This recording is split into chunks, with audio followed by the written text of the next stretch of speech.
Ginising ako ng math sa realidad. Nung una pa lang, ayoko na sa math. Pero nung nakilala ko siya, ayoko pa rin sa math. Kasi ang hirap, sobrang hirap. Minsan natanong ko, katulad din ba ako ng math? Mahirap din ba akong mahalin? May mali ba sa akin? Sana naman may taong dumating na maglalakas loob sabihin may mali man sa akin, handa niya pa rin akong mahalin.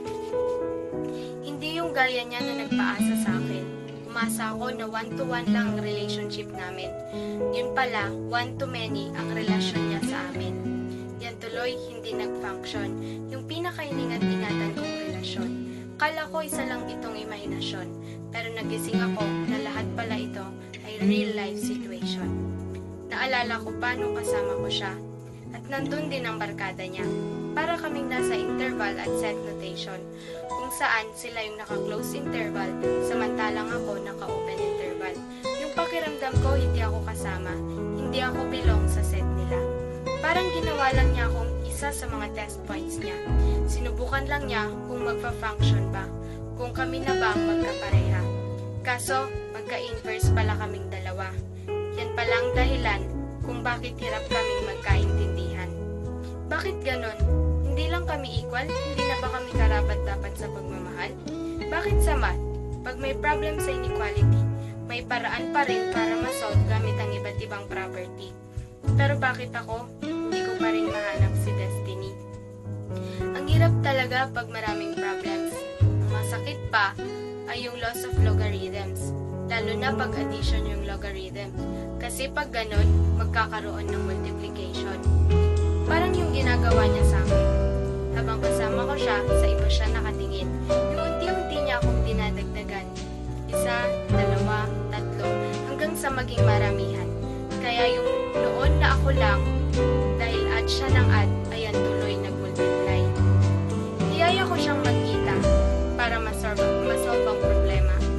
Kaso nasaktan lang ako sa sinabi niya na para daw kaming parallel lines.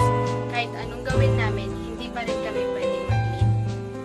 Dati ang dali lang ayusin, pero ngayon ang hirap nang isipin. Kasi nga, dati common base lang kami. Pero ngayon, wala na. Nag-change base na kasi siya. Pinipilit kong gamitin yung maturity ko para magkaintindihan kami at magkasundo. Kaso masyado ng komplikado hanggang sa natuto akong sumuko sa mga ginawa niyang panloloko. Masakit dahil akala ko noon ito na ang right way para sa amin. Yung way patungo sa infinity namin. Kaso papunta pala kami sa kaliwa, sa negative infinity. Walang forever yan ang sinasabi. Pero sa kabila ng lahat ng yan, kaya ko na siyang tignan ng harap-harapan.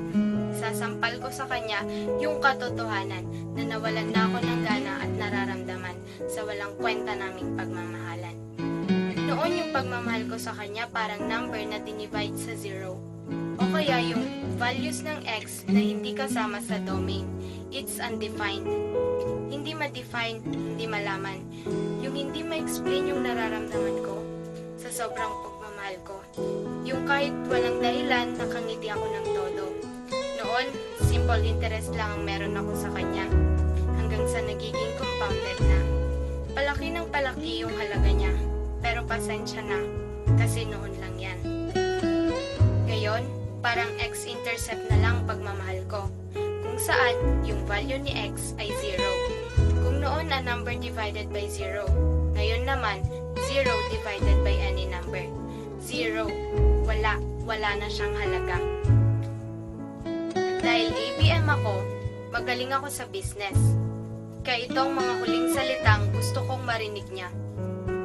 Kung mag-i-invest ka man, please wag na sa akin. Malulugi at masasaktan ka lang. Dahil wala na akong interest para sa'yo.